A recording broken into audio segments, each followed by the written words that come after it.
Before we dive in, don't forget to like, subscribe, and share this video with your friends and family. Also, let me know in the comments where you're watching from and what time it is for you. Thanks. For as long as I can remember, I've been a night owl. As soon as I started working, the night shift felt like home, a quiet time, free of people and their endless chatter. Honestly, I've never been one for human company, whether that means family, co-workers, or even strangers. You could say I'm one of those people who just hate other people. So a few years ago, I landed a job that seemed almost tailored for my lifestyle and personality, a position as a night janitor at a private high school. It was just me and one other janitor working opposite ends of the enormous building, both of us largely left alone, unseen, unnoticed. Perfect. The high school was massive, housing students from kindergarten to 12th grade. It had a daytime cleaning crew, but at night it was only me and one other person, a woman who worked on the opposite end. She tried small talk at first, but after my less than enthusiastic responses, she stopped trying. This arrangement suited me just fine. I would rather clean the entire school by myself than deal with small talk. That first day of the dead at the high school, I arrived for my shift at 8 p.m., prepared as usual to spend the entire night in solitude. I popped my headphones on, tuned out the world, and set to work in the eerie silence of the empty school. By 9 the last of the teachers had left. My co-worker and I were now on opposite ends of the building, and I had slipped fully into my routine, lost in the quiet rhythms of the night. Or so I thought. That's when I heard it. Low murmurs, just on the edge of perception. I paused, taking off my headphones to listen, and sure enough, the sound of voices drifted from the hallway behind me. I turned, scanning the deserted corridor, expecting to find an intruding teacher or staff member, but there was no one, just an empty hallway stretching back into silence. The murmurs grew fainter and then disappeared entirely. I tried to shake it off, chalking it up to a tired mind, and slipped my headphones back on. After mopping the hallway floor, I headed into one of the bathrooms to change the water. Just as I was about to refill the mop bucket, a loud crash echoed from the hallway. Startled, I rushed out only to find one of my wet floor signs lying in the middle of the hall, a good 10 feet from where I had placed it. It looked as though someone had forcefully kicked it across the floor. I glanced around but saw nothing. Shrugging it off, I picked up the sign, telling myself it was just a minor oversight, but a creeping unease had started to take root. As I straightened up the sign, something caught my eye. A set of footprints alongside mine, unmistakably small, like a child's. The little prints led down the hallway and up the stairs, fading off toward the second floor. My blood ran cold and an uneasy feeling settled deep in my gut. Who could possibly be in the building at this hour? I made my way cautiously to the second floor, checking each empty classroom as I went. Every room was dark, the rows of desks silent, unmoving. But the footprints had been real, too real to ignore. With my nerves fraying, I went back to mopping, turning up the volume on my phone to drown out the unsettling quiet. But out of the corner of my eye, I saw movement, a small, darting figure heading down the stairs, barely visible but undeniably there. Heart racing, I chased after it, rounding the corner to the top of the stairs, only to find nothing. The hall was empty, bathed in the dim glow of the emergency lights, shadows pooling in every corner. Then, faintly at first, and then louder, the sound of children's laughter filled the hallway. It wasn't just one voice, but many, layering over each other, giggling and running down the corridor. My breath caught in my throat, my skin prickling as the laughter grew louder until it felt like a whole group of children were running through the halls. But the hallway remained empty, just me and those disembodied voices. The sound cut off, abruptly, leaving me in deafening silence. My mind scrambled for an explanation, but none made sense. I forced myself to continue down the hall, nearly stumbling over my mop bucket, which had somehow overturned, spilling water across the floor. Anger replaced my fear as I realized I'd have to redo the entire hallway. I stalked off to grab more towels, seething with frustration, but unable to shake the sensation that something, or someone, was watching me. Finally, after mopping up the water, I decided to check on my coworker, hoping she might have heard something or at least provide a rational explanation. When I found her, she looked confused, genuinely clueless about the noises I was describing. Her blank expression only fueled my irritation, and I returned to my end of the building more unsettled than ever. By 2 a.m., I was finally nearing the end of my shift when suddenly every light in the building cut out. The entire school plunged into total darkness, broken only by the dim red glow of the emergency lights. The hallways looked like something out of a nightmare, cast in crimson shadows that seemed to twist and flicker. A crushing sensation of dread filled my chest. I could feel a presence behind me, something watching me with an intensity that made every hair on my body stand on end. Taking a deep breath, I forced myself to head toward the electrical room, convinced it was some kind of power glitch. As I neared the door, I noticed it was ajar, swinging slightly in a non-existent breeze. Cautiously, I pushed it open, peering inside. My heart stopped. There, looming in the darkness, stood a figure. It was impossibly tall, towering over the breaker box, its legs grotesquely long and bent at unnatural angles.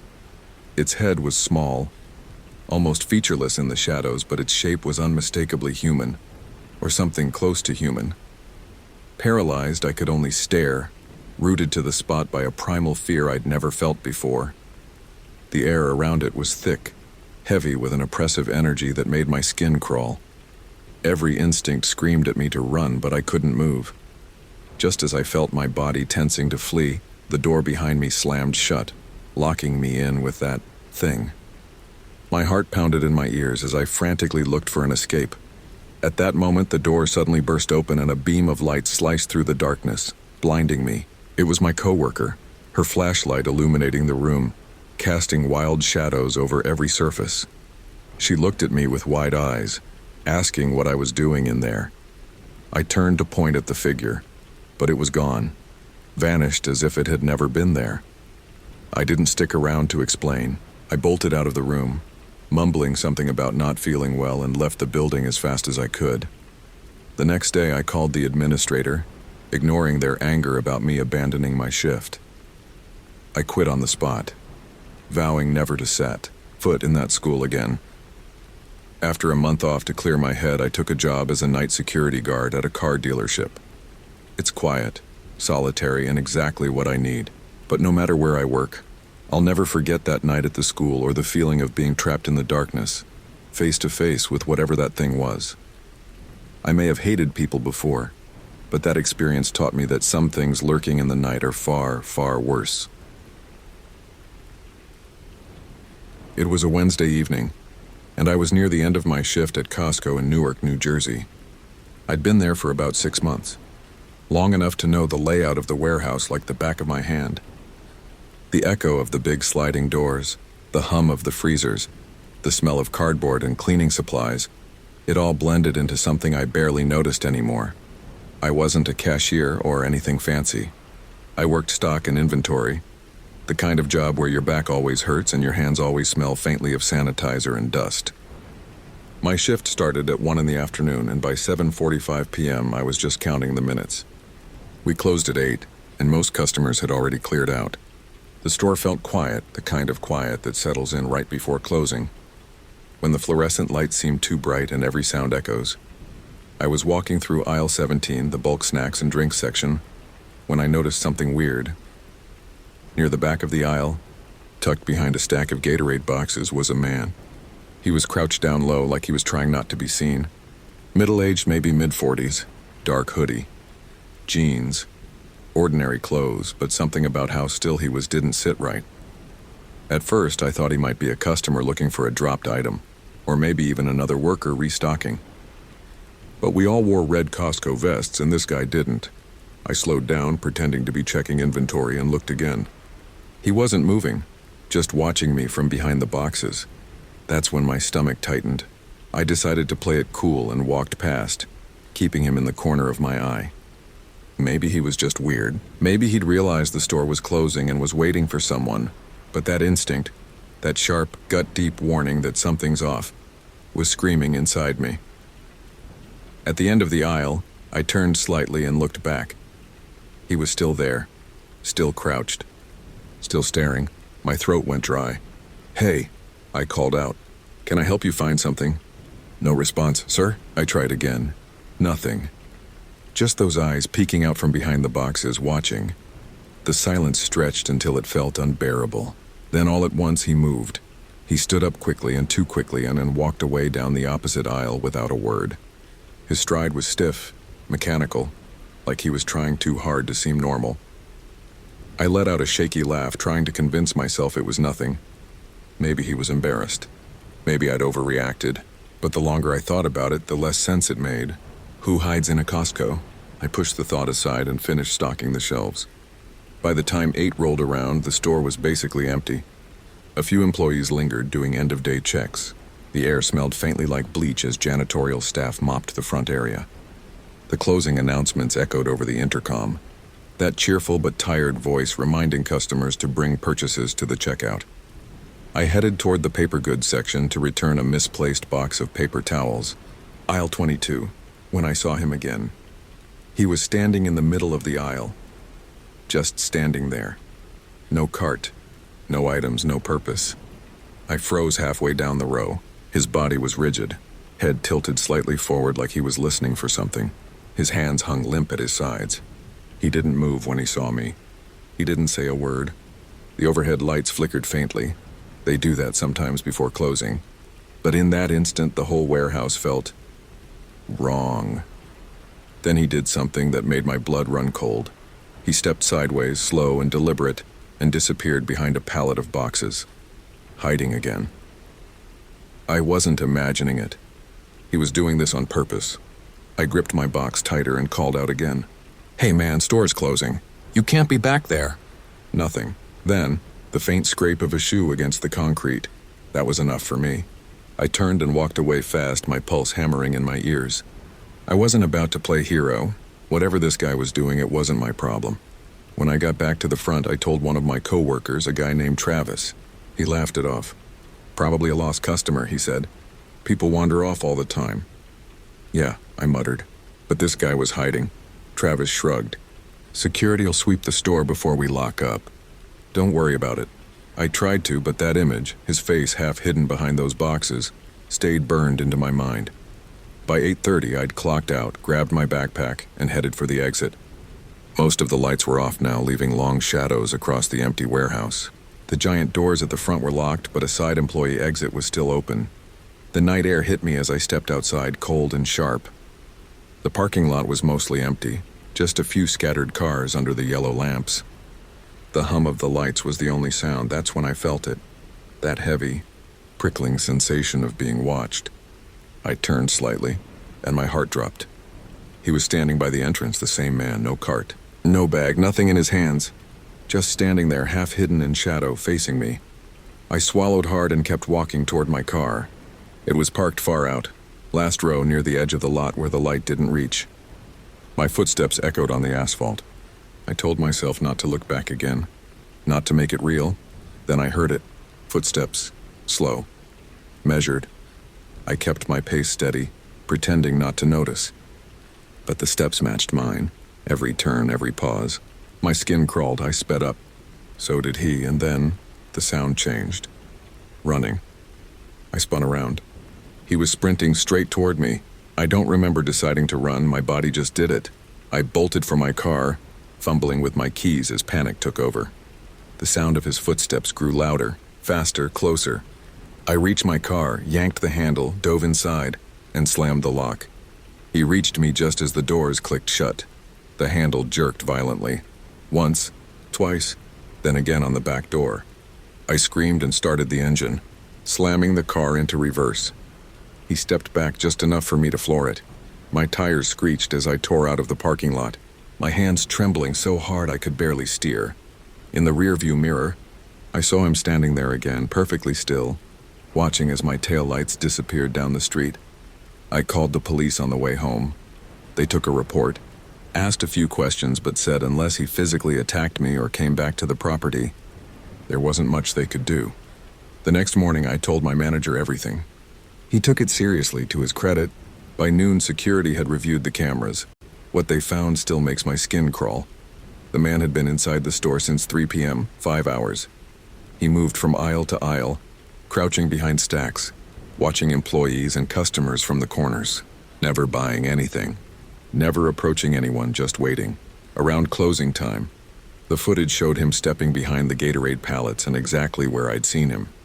Then, at 8:15, he came out again, and then he just wandered the aisles until the cameras cut off. They never saw him leave. We checked every exit. Nothing. No footage of him walking out. No trace. Security swept the store top to bottom. The bathrooms. The stock room. The employee lockers. Nothing. He was gone. The police came back that afternoon. They watched the same footage I did. His face barely visible under the hoodie, moving between aisles with deliberate slowness. Then at one point, he stopped and looked directly into the camera, straight into it, and smiled. They froze the frame. No one recognized him. He wasn't a member either. No record in the system. No entry scan. That night I couldn't sleep. Every sound outside my window made me jolt. At one point I thought I saw a shape across the street, just standing there under the streetlight. When I blinked, it was gone. I kept working at Costco after that, but I never parked in the back lot again, and I never closed alone. A few weeks later, corporate sent new security protocols. Now every employee has to walk out together. Cameras are checked every night. They never found out who that man was, or how he got out of the store, but sometimes, when I'm restocking aisle 17 late at night, I still catch myself glancing toward the back, half expecting to see a dark hoodie behind the boxes. And every time I hear a shuffle or a creak from somewhere it shouldn't come from, I feel that same cold, heavy stare on me, because somewhere deep down, I don't think he left that night. Not really.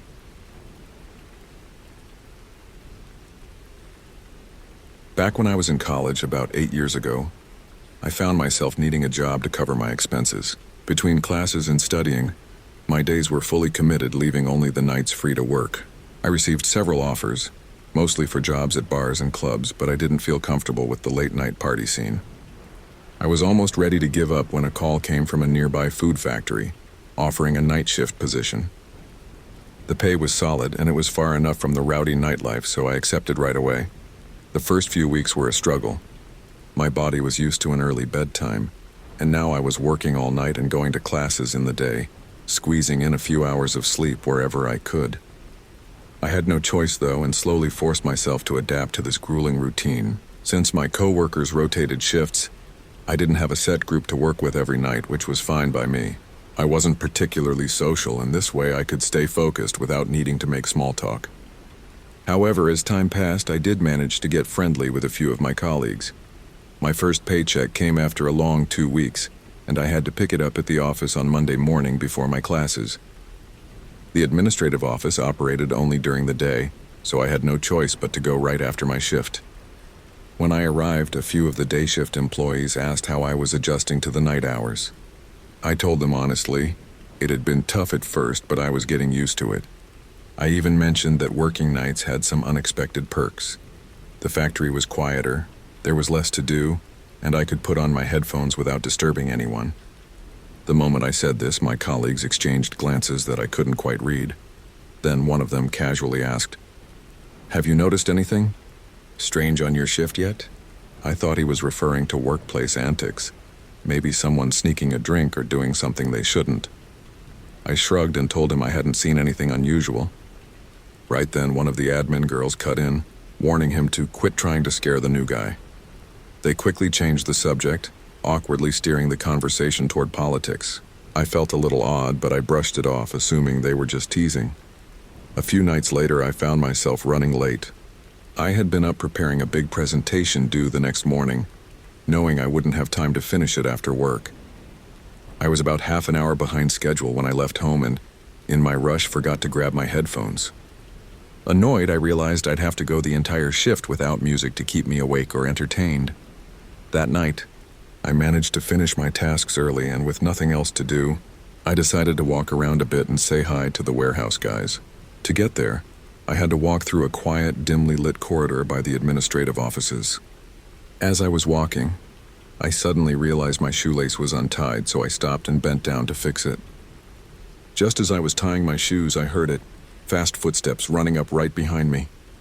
My heart lurched as I shot up, whipping around to see who it was. But the hallway was empty, the air thick with silence. I could have sworn I heard those footsteps clearly, only a few feet away. I scanned the corridor, half expecting someone to pop out from a doorway, but it was as empty as I'd left it. "Hello?" I called, my voice echoing off the walls, but no one responded.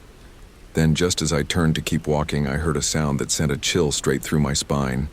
A soft, high-pitched laugh. It was unmistakably a child's giggle, echoing eerily down the hall. I felt my pulse quicken, but I forced a smirk, thinking it had to be one of my coworkers playing a joke.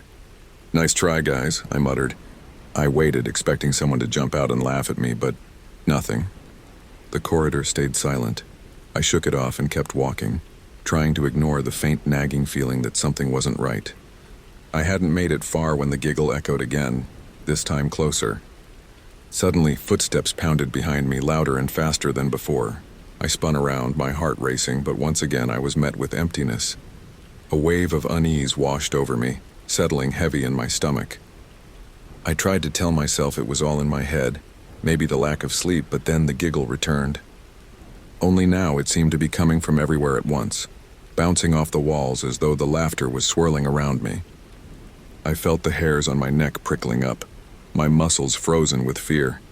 For what felt like an eternity, I stood there, paralyzed as the laughter circled me, filling the silence with that chilling sound.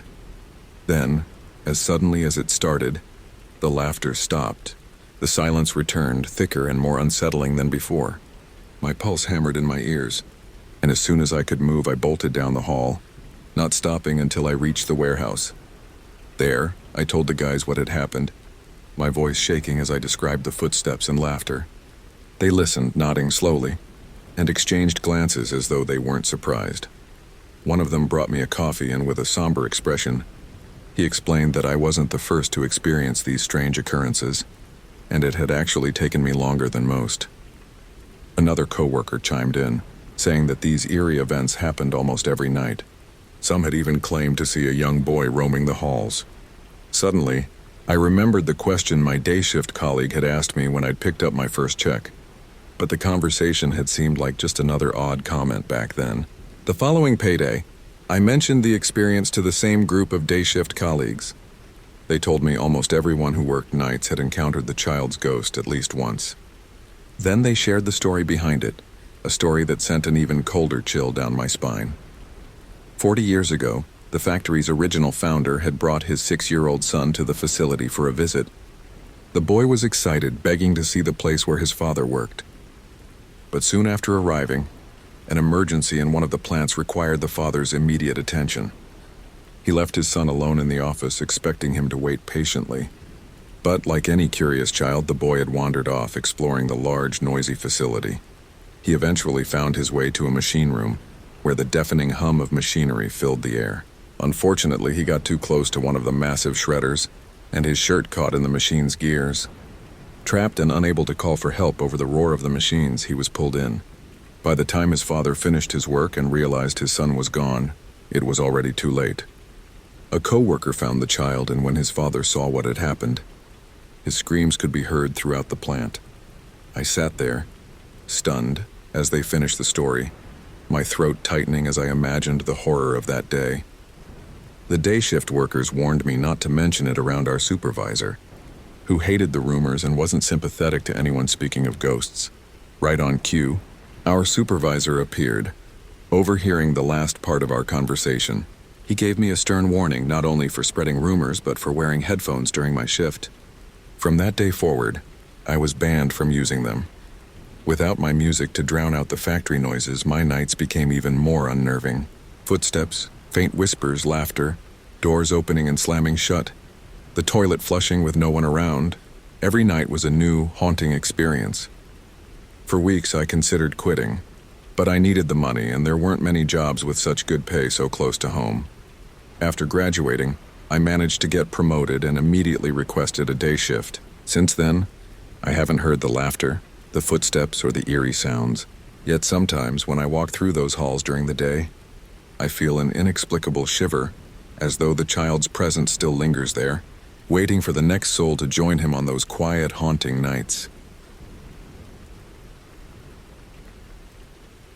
I'd always thought the graveyard shift at Taco Bell was the safest kind of boring. No crowds, no stress, just me, the hiss of the fryer, and the occasional drunk stumbling in for a midnight taco.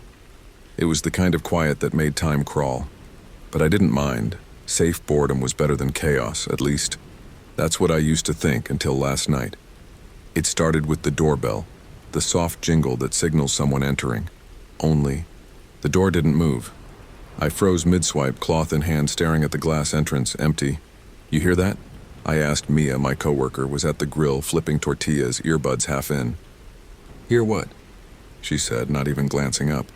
Before I could answer, the lights flickered. Not enough to go dark, just a quick hiccup, but the shadows on the walls jumped, stretching too far for how the light should have fallen. My skin prickled.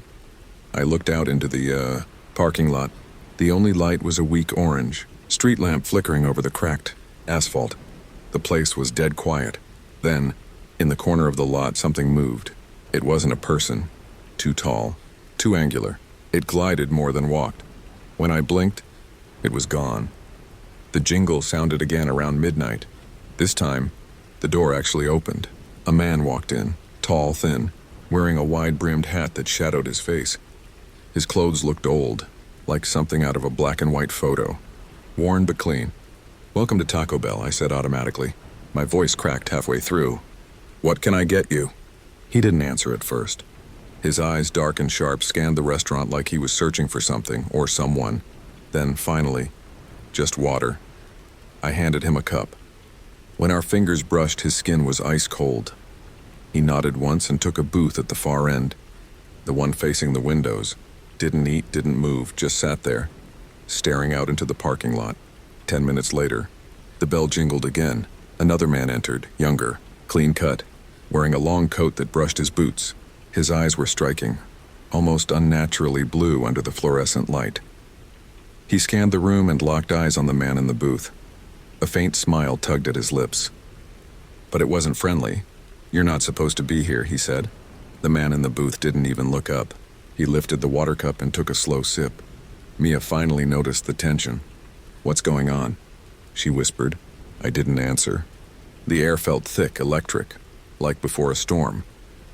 The younger man walked forward, his boots clicking too loud against the tile. "You were warned," he said softly. "This isn't your place." The older man finally looked up. His face was pale, his expression unreadable. "And yet," he said, "here I am." The lights flickered again, the shadows rippled like something alive. Stretching and twitching along the walls, Mia took a step back. "What the hell is that?" "Probably the power," I whispered. But I didn't believe it. The younger man extended a hand, and for a heartbeat I thought I saw a faint blue glow near his palm. The shadows seemed to hesitate, like animals flinching from a predator. "You think you can control them?" the older man said, rising slowly. "You've made a mistake," the younger man sneered. "And you think you can stop me?" The shadows swelled, darkening the corners of the restaurant. The walls seemed to bend, the air vibrating with a low hum. A chair screeched across the floor. No one touched it. One of the shadows peeled away from the wall. Its form vaguely human, edges jagged like broken glass. It moved toward me. "Stay behind the counter," the older man barked. His voice filled the space with unnatural authority. Mia grabbed my arm. "We need to go." But when I turned toward the exit, my stomach dropped. The front door was covered, no, consumed by a roiling black mass. It pulsed like it was breathing. The younger man's blue light flared again, and the shadows recoiled, hissing like steam. But the older man stepped forward, his own hand raised, golden light spilling between his fingers. "You don't understand," he said. "You're not in control. They are." The hum rose to a deafening pitch. The shadows screamed, high, metallic, inhuman. The lights exploded in a shower of sparks. For a second, I saw both men standing amid the chaos, one bathed in gold, the other in blue, before everything went white. When I came to, I was on the floor behind the counter. The fryer hissed quietly. The lights were steady again. Mia was beside me, shaking, tears streaking down her face. The restaurant was empty. No strange men. No shadows. Just overturned chairs and a single half-filled cup of water sitting on the far booth's table. The police arrived an hour later. Someone in the apartments across the street had called after seeing flashes of light through the windows. They checked everything. The security footage was corrupted, static. Flashes, blank screens. No one showed up on the cameras. Not me, not Mia, not the two men. The officers found nothing but scorch marks near the outlets like there'd been a power surge. They took statements, asked if we'd been drinking or using anything. We hadn't. When we finally closed up and walked to the parking lot, the night was still. The air sharp and cold. Mia kept glancing behind her. "You saw that, right?" she whispered. "You saw them?" I wanted to tell her yes, but the word stuck in my throat, because if I said it out loud, it would be real. Instead, I said, maybe it was the power. Maybe a transformer blew. She didn't answer. We got in her car and started the engine. The radio was nothing but static until we drove a block away. Then, clear as day, a voice crackled through, low, distant, whispering something I couldn't make out. I told her to turn it off. When I looked back in the rearview mirror, Taco Bell looked normal again. Lights bright, windows clear. But just for a moment, I thought I saw someone standing in the parking lot, tall, still, watching. I blinked, and it was gone. The next morning, I went back to grab my wallet, which I'd left in my locker. The manager was already there talking to a maintenance guy. Apparently, all the wiring in the kitchen had shorted out at once, melting part of the circuit box. He laughed it off. Cheap wiring, old building. But the maintenance guy didn't laugh. He said something strange. That the burn pattern looked like it came from inside the outlets, not into them. I didn't stay long. The air inside felt heavy, thick with the faint smell of ozone. Before I left, I glanced at the far booth. There was a cup sitting there again, half filled. I didn't touch it. As I stepped outside, I felt the sun on my face, warm and grounding. For a moment, I convinced myself that what I saw wasn't real, that it was fatigue, the graveyard shift messing with my head. But when I started my car, I noticed something on the passenger seat, a wide-brimmed hat, old dusty and dry, despite the morning dew. That night I got a call from Mia. Her voice was shaking. "Did anyone from work call you?" she asked. "No, why?" "They said the cameras are working again. They're reviewing last night's footage." I swallowed hard, and she was quiet for a long time. Then she said, barely above a whisper, "They saw us, but no one else." The line went dead. I didn't sleep that night, or the one after. Because every time I close my eyes, I see that parking lot again. Empty, except for a tall shadow that's always watching. And every night since, I hear that soft jingle from the door, even when I'm nowhere near Taco Bell.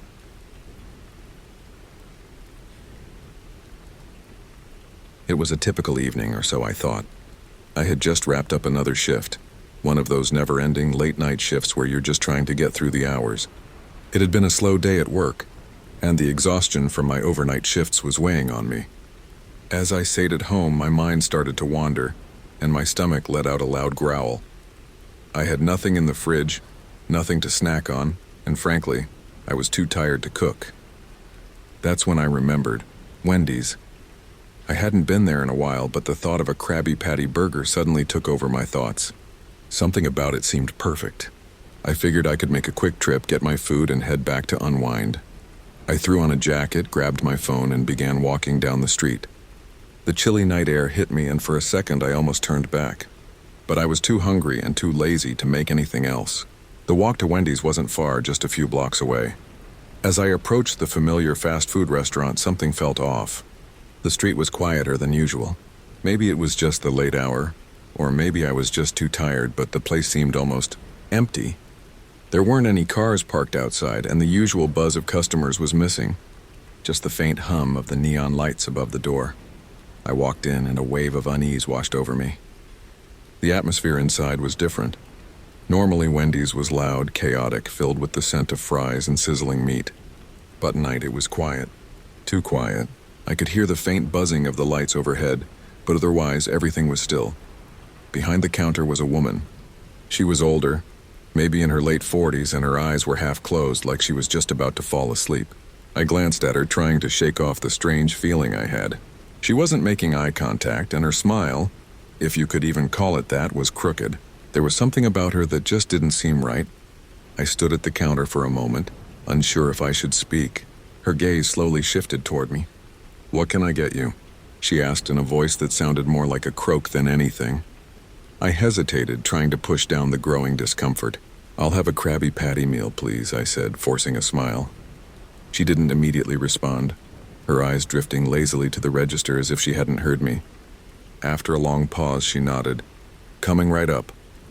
Her tone was distant, almost like she was in another world. The seconds felt like minutes. I stood there, shifting from foot to foot, trying not to feel the freezing tension. Something wasn't right. The quietness, the woman's demeanor, it all felt off, but I told myself I was just tired, that I was imagining things. Finally, she handed me my food in a bag, but her fingers brushed against mine and it felt wrong.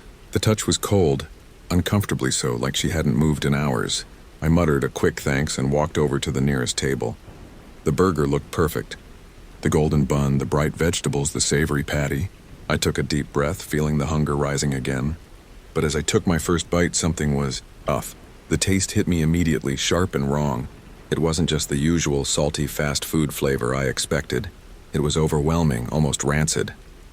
I pulled the burger away from my mouth, looking at it in disbelief. What the hell was that? I took another bite, hoping it was just my imagination, but no, it wasn't. The taste was disgusting. It wasn't just the patty, it was everything. The sauce was tangy in the worst way. The vegetables tasted old, and the whole thing had a strange, bitter aftertaste that lingered in my mouth. My stomach churned, and before I could stop myself, I felt the bile rising. I rushed to the bathroom, but it was too late.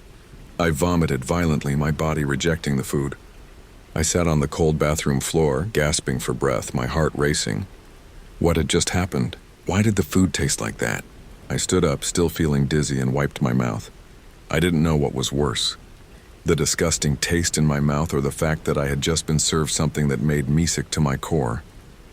It was more than just bad food, it felt intentional. I stormed out of the bathroom and back to the counter, where the woman was still standing, eerily calm, as if nothing had happened.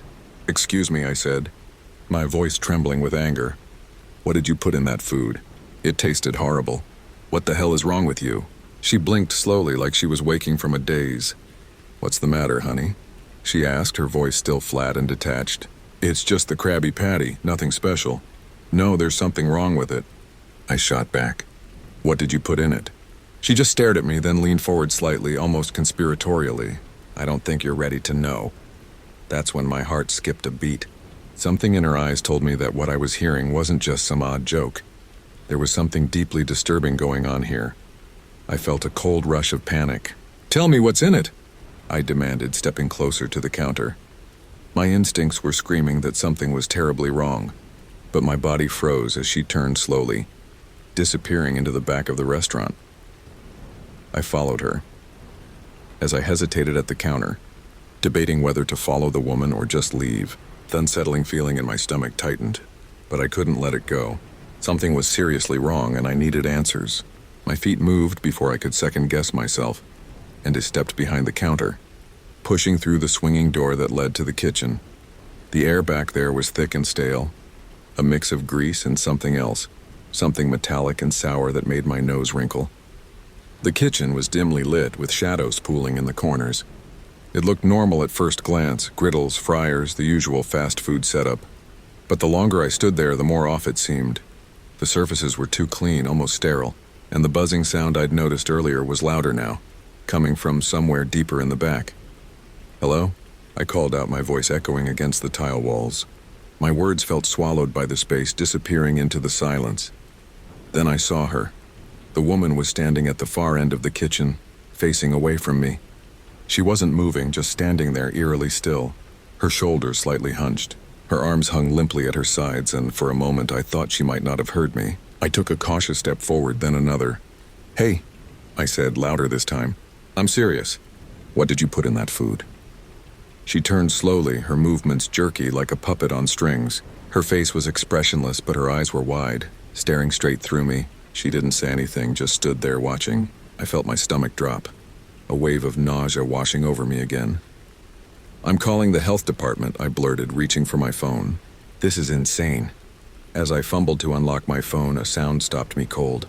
It was faint at first, a soft scratching noise like claws on tile. It was coming from somewhere in the back, behind the woman. Her lips curled into a slow, unnatural smile. "You shouldn't have come back here," she said, her voice lower, almost a whisper now. The scratching grew louder, closer, and my instincts screamed at me to leave. I didn't wait to see what was coming. I turned and bolted out of the kitchen, nearly slipping on the greasy floor as I made my way back to the dining area. The buzzing lights overhead seemed brighter now, harsher, as if the whole place was coming alive in the worst way. I didn't stop until I was out the door, the cold night air hitting me like a slap. I ran down the street, not daring to look back until I was a block away. When I finally stopped, gasping for breath, I glanced back toward Wendy's. The neon lights were still glowing, casting their familiar red and yellow hue. The building looked the same, ordinary and unremarkable, as if nothing had happened. But I knew better. I didn't sleep that night. The taste of the burger lingered in my mouth no matter how many times I brushed my teeth. The woman's smile, the scratching sound, they stayed with me, replaying in my mind like a bad dream.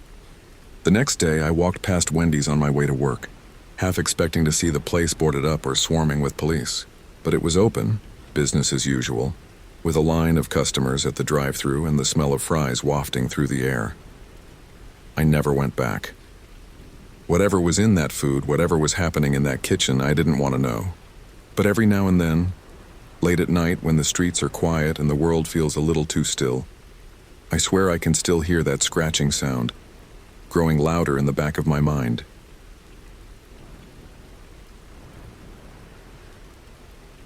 The story I'm about to share is something that happened in 2018 when I was 22, and it's haunted me ever since. At the time, I was working the night shift as a waitress at a popular, upscale restaurant that stayed open 24/7. This was one of the few high-end places in the city that catered to late-night diners, and since the night shift paid better, I had no problem working those hours. My shift ran from 9 p.m. to 5 a.m., and the place would usually calm down after the dinner rush, letting me ease through the early morning hours in peace. That night, though, was an exception. It was a Saturday, and there had been an open-air concert nearby. By the time the show let out, the restaurant was packed, buzzing with people who wanted to keep the night alive. The clock crawled toward 5 a.m. before I was finally able to clock out, exhausted from the crowds and noise. As I stepped out into the early morning air, I looked around and took a deep breath, letting the city's rare, quiet moments settle over me. The night was warm with just the faintest breeze, perfect for clearing my head. For some reason, instead of heading straight for the subway, I decided I'd walk home. It wasn't far, only about 15 minutes, and I felt oddly drawn to the idea of just taking my time. The streets were deserted, and the calm was almost soothing after hours of nonstop chaos. Normally, this wouldn't be a big deal. The area I lived in was considered one of the safest in the city. Crime rates were low, and walking alone at night didn't feel like a risk, especially with the bridge and the small park along the way, both of which offered a breathtaking view of the river and the city lights reflected on the water. I'd visited this spot often back in high school, but as my schedule got busier, I stopped having time for those quiet nighttime walks. Tonight felt like the perfect chance to relive that peace. But it was only minutes into my walk that I felt a strange, prickling sensation at the back of my neck. My pace slowed. Up ahead there was a man, tall and bulky, his shoulders hunched under a dark, heavy coat. He was walking toward me, his head down, but as soon as he noticed me, his steps picked up and he changed direction, coming straight for me. My instincts flared. Maybe it was just a coincidence. Maybe he was just another late-night traveler. But something in the way he moved, the determination in his steps, made my heart hammer in my chest. I glanced around, hoping to see someone else nearby, but the streets were empty. My pulse was racing as he came closer, and just as he drew within arm's reach, I turned slightly, ready to step aside and avoid eye contact. But he was faster. Without warning, he slapped me hard across the face. The shock paralyzed me. I staggered, the world seemed to spin. I barely had time to raise my hands in defense before he struck again and again. I felt the sting, my cheeks burning from the hits, my mind struggling to understand what was happening. His hand was heavy, and his face held a cold fury that made my blood run cold. As I raised my arms to protect myself, he grabbed me by the wrist, yanking me close. The streetlight caught a glint of something in his hand as he reached into his coat. His voice was low, almost a whisper, but filled with a chilling intent. "Don't move," he said, "or I'll use this knife." I froze, my breath catching in my throat. He had a knife. I was trapped on this bridge with nothing but the railing behind me and an empty street in front of me. The calm, empty streets that had once felt like freedom were now a horrifying isolation. My heart pounded as I stammered, barely able to get words out. Please don't hurt me." My voice trembled, but he slapped me again as if my fear annoyed him, muttering for me to shut up. Tears filled my eyes as I glanced around, desperate for anyone who might be nearby. But there was no one. I thought about the dark, tree-filled park just beyond the bridge and the horrible possibility that he might drag me there, away from the streetlights, into the shadows where no one would find me. Every muscle in my body was rigid with fear. I didn't know if he wanted money or if he was just looking to hurt someone, and I didn't want to find out. But then, as quickly as his anger had come, it faded. His expression softened in a strange, disoriented way, and he started to breathe heavily, his chest heaving as he looked down, avoiding my eyes. To my shock, he began to cry, his body shaking with sobs as he dropped to his knees. Then, before I could react, he wrapped his arms around my waist, pressing his head to my stomach, holding me like I was his last lifeline. I was frozen, my skin crawling as his tears soaked through my shirt. My whole body screamed to run, to shove him away and escape, but I couldn't move. He was gripping me tightly, his whole body trembling, and I knew that if I tried to pull away, he might snap, the knife in his pocket all too real in my mind. He stayed there for what felt like hours, but it must have only been minutes, muttering incoherently between sobs. Finally, he stood up, his hand wiping roughly at his face, still not looking me in the eye. He took a deep, shaky breath, mumbled something that sounded like "I'm sorry," and just like that, he turned and walked away, disappearing into the shadows on the other side of the bridge. My legs felt like jelly, but I didn't stop to process what had just happened.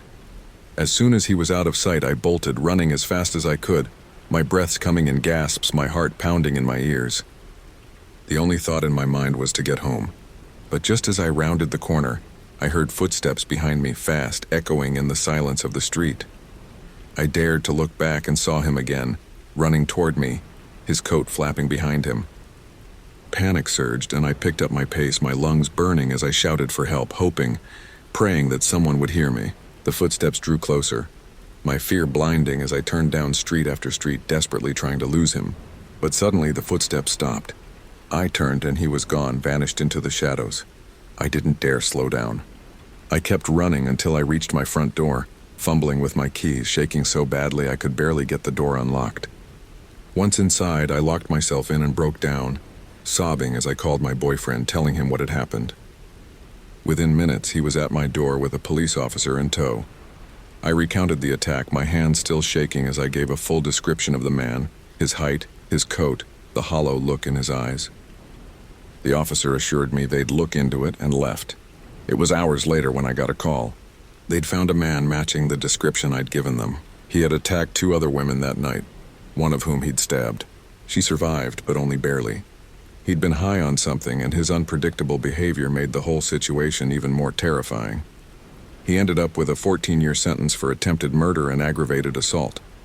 And while I felt a wave of relief that he'd been caught, I can't forget that night. The feeling of helplessness. The cold fear that ran through me as I stood on that bridge alone with him. I haven't walked that way again since, and I don't think I ever will.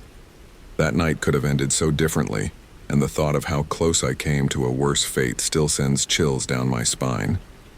I'm grateful to be here, able to tell this story, but I'll never forget the terror of those few endless minutes on the bridge. I never thought I'd end up working at a KFC, let alone the overnight shift. But life has a way of humbling you. After I graduated from college with my communications degree, I thought I'd be sitting in an office somewhere, working on ad campaigns, writing copy, something creative. Instead, I was living in a half-furnished apartment with peeling wallpaper and a fridge that buzzed like it was on life support. The job market didn't care about dreams or degrees. It cared about connections, and I had none, so when the manager at the 24-hour KFC off the interstate called back after my 3rd application, I said yes before she even finished offering the position. The pay was bad. The hours were worse. But it was work. My shift started at 10 p.m. and ran until 6 a.m. Most nights were the same. Quiet, predictable, almost peaceful. The few customers that came through after midnight were mostly truckers from the highway or late shift nurses grabbing food before heading home. There was a rhythm to it all. Clean, stock, serve, repeat, and I liked that rhythm. It made me feel invisible in a good way, like I could drift through the hours unnoticed while the world slept. But on that night, one humid, windless stretch of early summer, the world noticed me. The parking lot outside the KFC always looked emptier after 2 a.m. The harsh white lights cast long shadows over the cracked asphalt, and beyond the glow everything dissolved into darkness. The highway hummed faintly in the distance, a constant reminder that life was moving somewhere else. Faster, more important. Devin was my only co-worker on nights like this. He was a tall guy with a buzz cut and the kind of eyes that looked permanently tired. He'd worked there for 3 years, long enough to stop pretending the job was temporary. Around 2:30 he went out back for a smoke, leaving me alone at the counter. It wasn't unusual. He smoked like it was oxygen. I used to joke that the nicotine kept him from falling asleep on his feet. I didn't mind being alone. The quiet was calming. The machines hummed softly. The smell of fryer oil clung to the air like a second skin. I was mopping near the soda fountain, lost in the rhythm, when the front door chimed. Ding. I looked up, expecting to see a trucker in a reflective vest or maybe some exhausted college kid. Instead, I saw him. A man stood at the counter perfectly still. His hands were deep in the pockets of a dark blue jacket, and on his face a clown mask. Not the colorful party kind either. It was pale, almost porcelain white, with sunken black eye holes and a red-painted grin that stretched too wide. It looked cracked in places, as if it had been dropped once. He didn't move, didn't say a word, just stared straight ahead. My first instinct was that it was some kind of prank. Maybe Devin's friend screwing with me. But something about his posture, stiff, deliberate, made my stomach tighten. Hey there, I said, gripping the mop handle. You need something? The man tilted his head slightly. When he spoke, his voice was low, steady, and horribly calm. Where's the money? At first, I didn't process it. I blinked. What? He took one slow step forward. The money, he repeated. In the register, my throat went dry. Look, man, He moved suddenly, striding toward the counter. I dropped the mop, heart hammering. Every instinct screamed run. I ducked behind the front shelf near the register, pressing my back against the cool tile. The air conditioner kicked on, humming over the pounding of my heartbeat. From the other side of the counter, I heard the register slam open, the metallic ring of coins spilling. Bills shuffling. He was robbing us. I pulled my phone from my apron, hands shaking, and dialed 911. 911, what's your emergency? Before I could whisper a word, his voice echoed through the room. I know someone's here. My breath caught. He stopped rummaging. The silence was deafening. Come out, he said, tone sharper now. Right now. I clamped a hand over my mouth. Footsteps, slow, deliberate, started across the tile. Tap, tap, tap. He was searching. If I ran, I'd have to pass him to reach the exit. My brain raced. He walked past my aisle, the shadow of the mask gliding across the floor. Then, the door chimed. Ding. Had he left? I waited, heart slamming in my chest. 5 seconds. 10. Finally, I risked peeking around the corner and froze. He was outside, staring through the glass. His masked face was inches from the door, motionless, unblinking. Then slowly, he reached for the handle. I bolted. I ran through the kitchen, nearly slipping on a wet patch of tile. Behind me, the door slammed open. Come out, kid, he shouted. I ducked behind the metal prep table, grabbing a tray from the counter like a shield. My whole body was trembling. Footsteps grew closer. Then, sirens. High. Sharp, getting louder. He froze. I heard him curse under his breath. Then the sound of running footsteps away from me toward the front. I crept forward, peeking through the kitchen window in time to see him sprint across the parking lot toward a car. A police cruiser screeched into the lot, blocking his path. Hands up! Now, the man turned to run. He didn't make it 3 steps before the officers tackled him. I exhaled for the first time in what felt like hours. When Devin came back from his smoke break, he found me standing near the counter, still gripping the tray. Jesus, man, he said. You okay? I nodded, but my hands were still shaking. The police later told me the 911 call had gone through, even though I hadn't said anything. The open line was enough for them to trace the call and send a car. If they'd been a minute later, I didn't want to think about that. The masked man was cuffed, face down on the pavement. He didn't fight, didn't resist. Then as they lifted him to his feet, he started laughing. It was low at first, almost a chuckle, but it grew louder, raspy, muffled through the mask. One of the cops shoved him against the squad car. "Knock it off." The man didn't stop. He turned his head toward me. Even from several feet away, I could feel his stare. And then he said, clear as day, "You think this is over?" Something inside me went cold. The officer pushed him into the car and slammed the door. I stood frozen, staring after the flashing lights as the cruiser drove away. That laugh stayed with me long after the sirens faded. I didn't sleep when I got home. I just sat in my dark apartment staring at the wall. Every time I closed my eyes, I saw that mask, cracked, grinning, unblinking. The next morning, my manager called. She said I could take a few days off. Corporate wanted a full report, but they were just glad I was alive. For a week, I avoided the store. Devin texted me once, and they cleaned up the mess. Place feels different now. Different. That was one way to put it. When I finally went back, everything was spotless. The floors gleamed, the register had been replaced. Even the soda fountain had a new sticker on it. But something in the air had changed. Every door chime made me flinch. Every shadow felt like it was watching. A detective came by to update me. The guy's name was Harold Lenz, 37, unemployed, living out of his car. He had priors for theft, trespassing, and 1 count of assault. He's not getting out anytime soon, the detective said. But there was something in his tone, like he wasn't completely convinced. 2 weeks later, a letter arrived at the store addressed to me. No return address.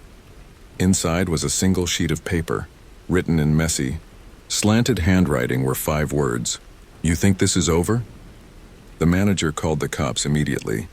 They traced the postmark to a sorting facility 2 towns over, but the trail went cold. That night I started dreaming again. In the dream I was back in the KFC. The lights were off and the soda machine hissed quietly in the dark. The door chimed. I turned and saw the mask staring at me through the glass. Then I'd wake up gasping, drenched in sweat. I told myself it was PTSD, that he couldn't reach me. But I still double-checked the locks every night. One evening, I stopped for gas after work. The pump clicked in the silence. Across the lot, a blue jacket fluttered in the wind. Just a piece of cloth snagged on a fence, but I froze anyway. Because for a split second, I swore I saw someone standing behind it watching. A month later, the police called again. Harold Lenz had escaped during a transfer. The van crashed in heavy rain. 2 officers were injured. They believed he was on foot. I felt the world tilt under me. "Don't panic," the detective said. "He's not after you." But I could hear the doubt in his voice. That night I stayed awake until dawn.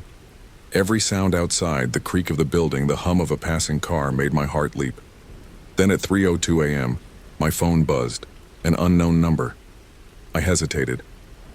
Then I answered, static, then faintly, a low, familiar laugh. I dropped the phone. They caught him 2 days later, 40 miles north, trying to break into another fast food joint. This time he didn't resist. When they arrested him, he had something in his pocket, a folded piece of paper, 5 words scrawled across it. He never looked behind him. The detective didn't tell me what it meant, but I think I knew. I quit KFC a week later, got a day job stocking shelves at a hardware store. Normal hours, normal people. But sometimes late at night when I hear a door chime or the creak of metal shelves, I still feel that chill. Because I know what it's like to look into eyes that don't see you as a person, just a target. And I know how it feels when that kind of evil looks at you and promises, "This isn't over,